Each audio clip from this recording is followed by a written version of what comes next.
Good morning बच्चों। आज हम लोग हिंदी व्याकरण के अंतर्गत अलंकार पढ़ने जा रहे हैं। अलंकार जो है आप लोग के कोर्स में अभी नया है, आप लोग के लिए नया चीज है। तो पहले मैं यहाँ पर अलंकार होता है कि है उसको समझा देती हूँ। अलंकार शब्द का मतलब होता है आभूषण। इसकी परिभाषा इस प्रकार से होगी कि अलंकार का सरल अर्थ है आभूषण। जिन तत्वों से काव्य का सौंदर्य बढ़ता है उसे हम अलंकार कहते हैं। मतलब कि काव्य यानी कि कविता में कुछ ऐसे शब्द आएंगे जिससे कविता की सुंदरता बढ़ जाती है, उसी को ही हम अलंकार कहते हैं। और अलंकार का अर्थ क्या होता है? आभूषण। तो इसको हम लोग ऐसे भी समझ सकते हैं जैसे कि अगर हम किसी स्त्री को बहुत सुंदर से, जैसे कि उसको वस्त्र और आभूषण से उसको तैयार करते हैं, यानी कि बहुत ही खूबसूरत वस्त्र और आभूषण धारण किए हुई है, तो उसकी सुंदरता हमको देखते ही प्रतीत हो जाती है।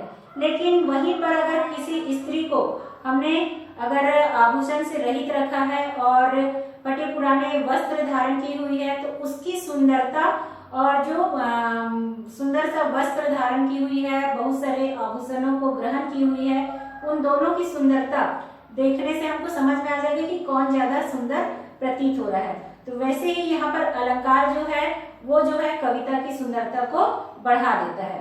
तो अलंकार जो है यहाँ पर मैंने लिखा हुआ है, देखिए अलंकार में जो है इसके दो प्रकार होते हैं। एक होता है शब्दालंकार और दूसरा होता है अर्थालंकार। अब ये जैसे अलंकार का मतलब जान गए हो, उसका ही दो प्रकार होता है, शब्दालंकार और अर्थालंकार।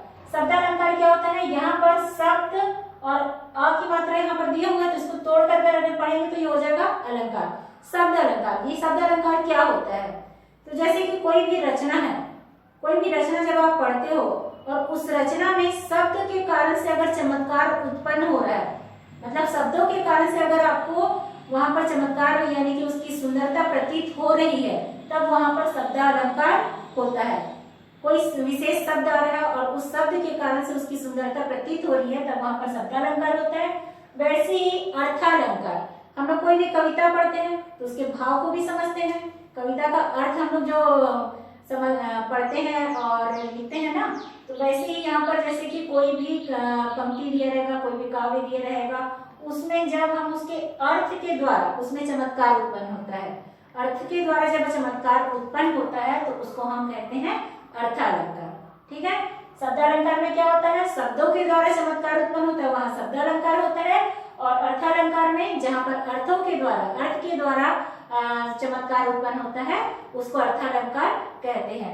अब यहाँ पर देखिए, जिस प्रकार अलंकार के दो प्रकार होते हैं, एक होता है शब्दालंकार और दूसरा होता है अर्थालंकार, वैसे ही शब्द अलंकार के भी तीन प्रकार होते हैं।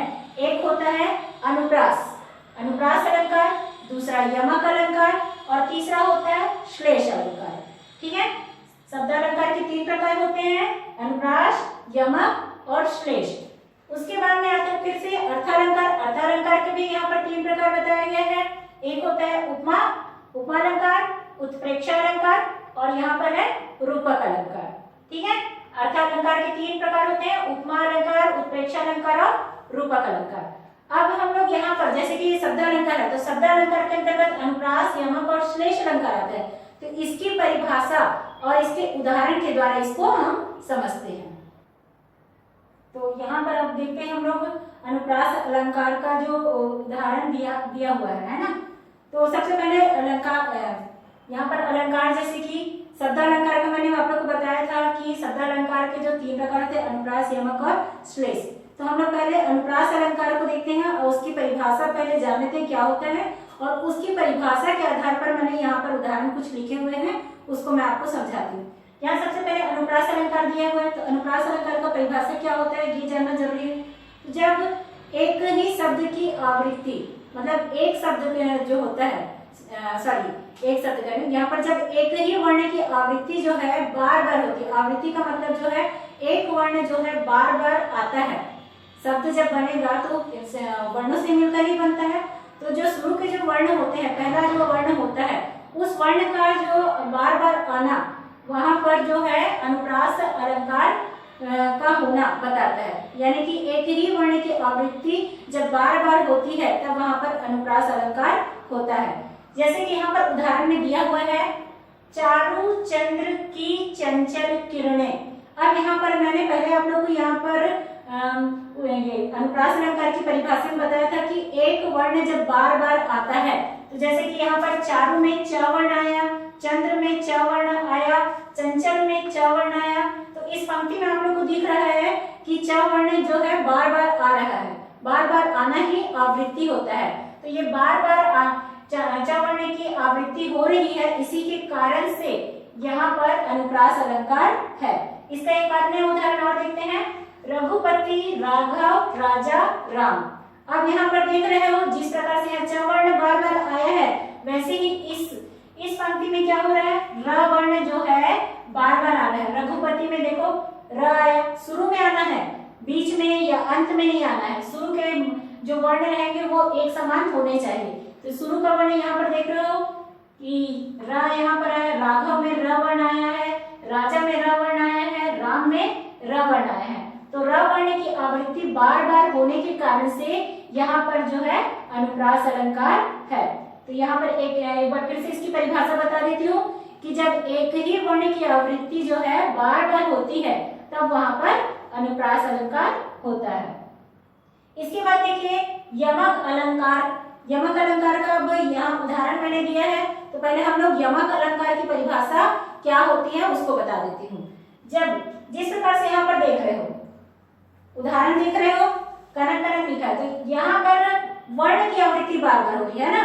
तो यमक में क्या होता है, जब एक ही शब्द की आवृत्ति बार बार होती है, मतलब दो शब्द जो है बार बार आ रहे हैं, तब वहां पर क्या होता है, यमक अलंकार होता है। लेकिन इसमें जब एक ही शब्द बार बार आता है तो उन दो शब्दों के अर्थ भी क्या होते हैं, भिन्न भिन्न होते हैं या अलग अलग होते हैं।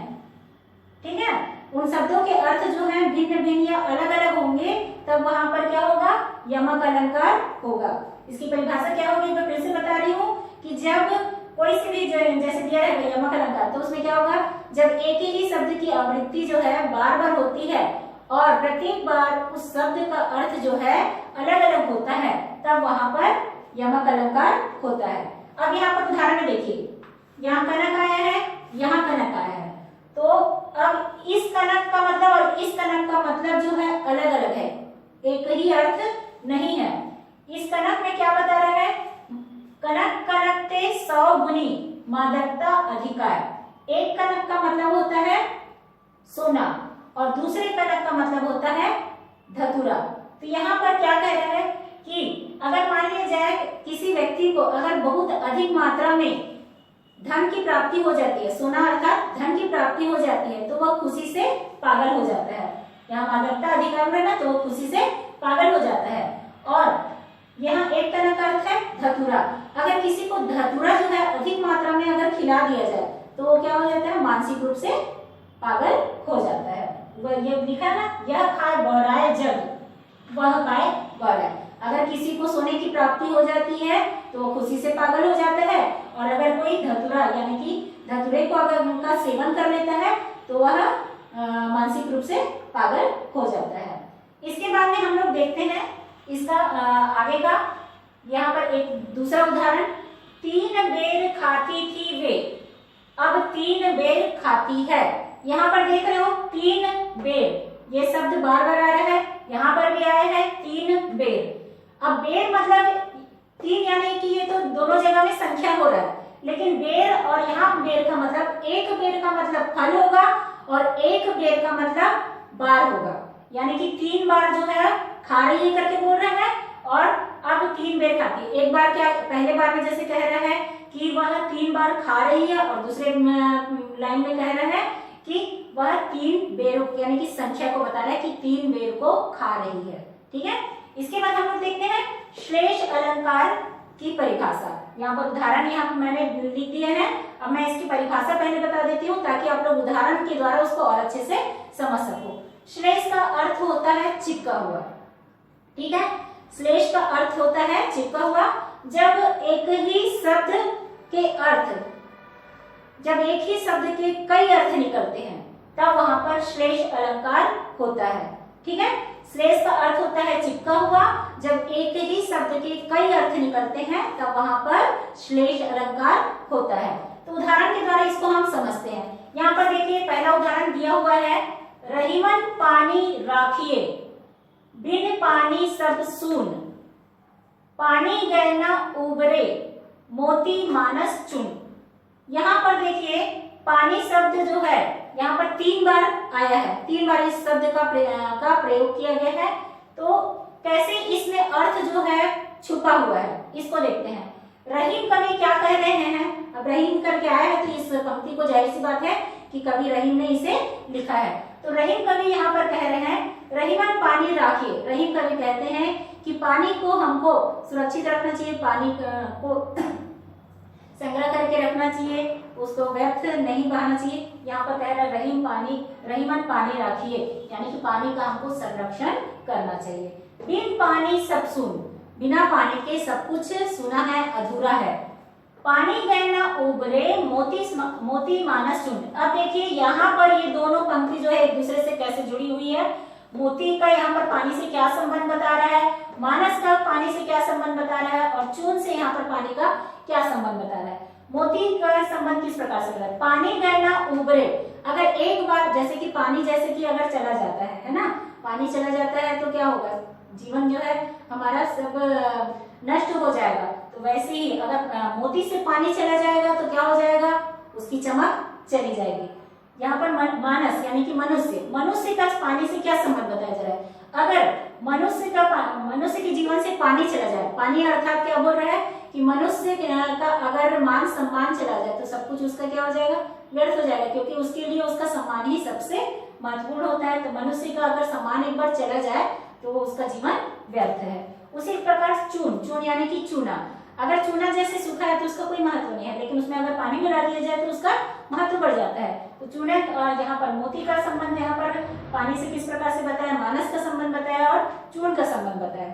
ठीक है, यहाँ पर स्पष्ट हो गया होगा कि किस प्रकार से, मतलब श्लेष में क्या बोल रहा है, श्लेष का अर्थ है चिपका हुआ, यानी कि क्या बोल रहा है कि जब एक ही शब्द से कई अर्थ निकलते हैं तो वहां पर श्लेष अलंकार होता है। तो यहाँ पर एक ही शब्द से कई अर्थ निकला। अब यहाँ पर दूसरा उदाहरण देते हैं, चिर जीवो जोरी जुरे, क्यों ना स्नेह गंभीर, को घटी ये वृष भानुजा, वे हलधर के वीर। अब देखिए यहाँ पर किस प्रकार से इसका उदाहरण हुआ है। यहाँ पर क्या बताया जा रहा है कि इस जगह पर वृष भानुजा, यहाँ पर जो आया है ना वृष भानुजा के 2 अर्थ हैं। किस प्रकार से दो अर्थ हैं कि वृष भानु की पुत्री राधा, वृष भानुजा बोल रहा है, वृष भानुजा तो वृष भानु की पुत्री राधा। और क्या बोल रहा है, वृषभ अनुजा। इन दोनों को अगर मान लो एक साथ जोड़ के पढ़ते हैं, वृषभ अनुजा, तो वृषभ अनुजा का मतलब क्या होगा, गाय। ठीक है, वृषभ की अनुजा गाय। अब उसके बाद में दूसरा लाइन देखो, वे हलधर के वीर। हलधर यहाँ पर हलधर शब्द आया है, जैसे वृष भानुजा आया वैसे हलधर आया। तो हलधर का मतलब यहाँ पर क्या है, हलधर के भी यहाँ पर 2 अर्थ है, जैसे वृष भानुजा के 2 अर्थ है वैसे ही हलधर के भी 2 अर्थ है। तो हलधर का मतलब क्या होता है, आप लोग हलधर मतलब जानते ही हो कि एक बलराम को कहा जाता है और दूसरा हल को धारण करने वाला अर्थात बैल। तो यहाँ पर आप लोग का अब श्लेष अलंकार भी स्पष्ट हो गया।